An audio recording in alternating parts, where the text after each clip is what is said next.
प्रिय विद्यार्थियों, आज हम संविधान की प्रस्तावना के बारे में पढ़ेंगे। प्रत्येक एनसीईआरटी बुक के फ्रंट पेज पर ये प्रस्तावना दी होती।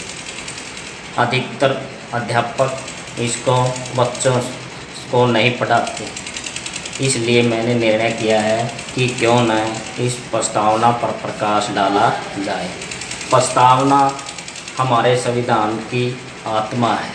जिस प्रकार आत्मा के निकल जाने से शरीर का महत्व नहीं होता, उसी प्रकार अगर प्रस्तावना को संविधान से निकाल दिया जाए तो उसका भी महत्व नहीं रहता। मुख्य रूप से आत्मा ही हमारे संविधान का मेन पार्ट है। उसी के उद्देश्य का भी बोलते हैं। इसी के अंदर हमारे संविधान के क्या है निर्मित है। उन्हीं तथ्यों को, उन्हीं पॉइंटों को संविधान में क्या है अलग अलग धाराओं में बांटकर उनका वर्णन किया विचार है।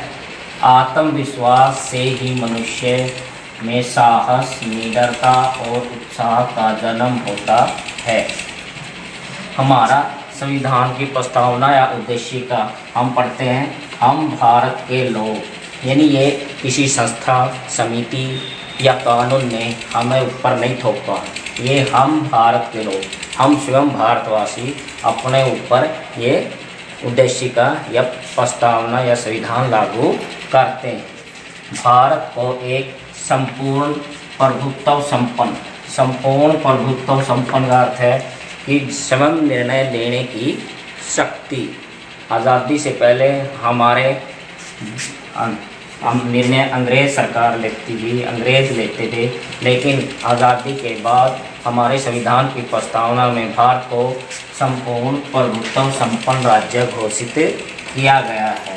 अर्थात हम अपने निर्णय दूसरे देशों से संधि समझौते, अपने अच्छाई बुराई, हमें राजनीतिक, आर्थिक, सामाजिक निर्णय खुद लेने में स्वतंत्र हैं, ना कि अन्य कोई शक्ति, अन्य कोई बाहरी देश, अन्य कोई दूसरा देश। पंथ निरपेक्षता का अर्थ है धर्म निरपेक्षता। पंथ निरपेक्षता, धर्म निरपेक्षता। भारत को क्या हम धर्म निरपेक्ष राज्य घोषित करते हैं।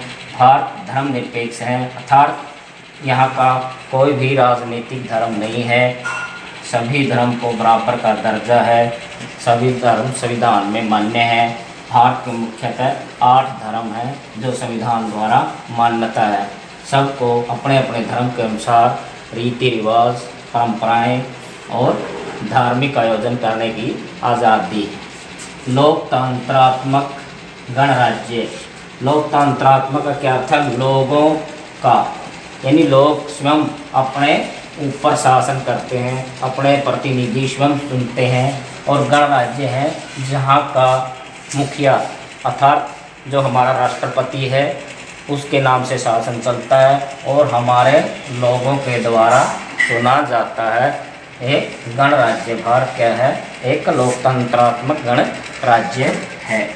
बनाने के लिए तथा उसके समस्त नागरिकों को और उनके समस्त नागरिकों को कौन कौन से न्याय मिले, कौन कौन सी सुविधा मिले, ताकि देश आगे बढ़े, उसका गौरव बढ़े, सामाजिक अंतर नहीं हो, छोटा बड़ा न हो, छुआछूत न हो, सामाजिक इक्वलिटी, सामाजिक समानता संविधान में दी गई है। आर्थिक भी क्या है? अमीर गरीब पूंजीपति, ठीक है, कुछ भी क्या है इसके आधार पर अलग नहीं है। आर्थिक गतिविधियों पर सबका नियंत्रण है। सारों को उत्पादन और वितरण के साधनों पर सबका समान अधिकार है। और न्याय के लिए भी व्यवस्था की गई है कि गरीब आदमी को भी न्याय की सुविधा है। न्याय के समान सब भी बराबर हैं, चाहे अमीर हो चाहे गरीब, कानून सबके लिए समान है। वही सज़ा एक व्यक्ति को मिलती है जो अमीर है, और वही सज़ा एक गरीब आदमी को भी मिलती है अगर कानून का उल्लंघन करता है। विचार अभिव्यक्ति। प्रत्येक आदमी को अपने विचार और अभिव्यक्ति की स्वतंत्रता, अभिव्यक्ति मैंने अभिव्यक्त करना, कहना। प्रत्येक व्यक्ति अपने भाव विचार अभिव्यक्त कर सकता है, लेकिन उसके लिए क्या है? कानूनी प्रावधान है। हम वही विचार अभिव्यक्त कर सकते हैं जो हमें क्या है संविधान के अनुसार दिए गए हैं। लेकिन हम और सभी भाषण या सांप्रदायिक भाषण या अपशब्दों का प्रयोग नहीं कर सकते। लिमिट में ही हम अपने विचार अभिव्यक्त कर सकते हैं। हमें आज़ादी है, लेकिन उसके साथ कुछ सीमाएं भी हैं। अगर हम उनका उल्लंघन करेंगे तो इस पर रोक भी लगाई जा सकती है। सांप्रदायिक को बढ़ावा देने वाले विचार हम व्यक्त नहीं कर सकते। विश्वास धर्म, किसी भी धर्म में विश्वास और उपासना, किसी भी धर्म को अपना सकते हैं, किसी भी विधि से उपासना कर सकते हैं। कोई शिव की कर सकता है, कोई मातृभूमि की कर सकता है, ठीक है। किसी भी ढंग से पूजा विधि हम अपना सकते हैं। स्वतंत्रता है, प्रतिष्ठा और अवसर की समानता। प्रत्येक व्यक्ति को क्या है, अगर उसमें योग्यता है, देश के किसी भी ऊंचे से ऊंचे पद को प्राप्त कर सकता है। अगर उसमें योग्यता है तो वो देश के किसी भी ऊंचे ओहदे पर जा सकता है। उसको प्रतिष्ठा के अवसर पूरे समानता से प्राप्त होंगे, प्राप्त करने का पूरा अधिकार है। तथा उन सब में व्यक्ति की गरिमा और राष्ट्र की एकता और अखंडता सुनिश्चित।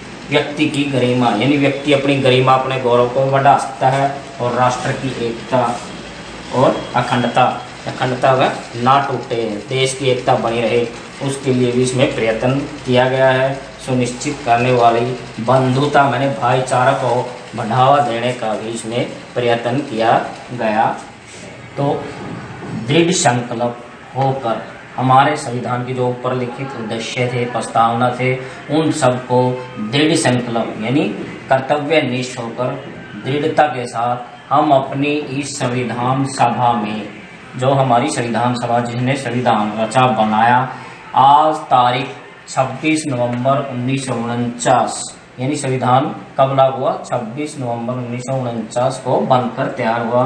मिति मार्गशीर्ष शुक्ल सप्तमी संवत 2006 विक्रमी को एतद द्वारा हम संविधान को अंगीकृत मैंने स्वीकार करना, अधिनियमित यानी अपने ऊपर लागू करना, इसके संविधान के अंडर में हम रहेंगे और आत्म समर्पित, आज से हम अपनी आत्मा से इसको समर्पण करते हैं।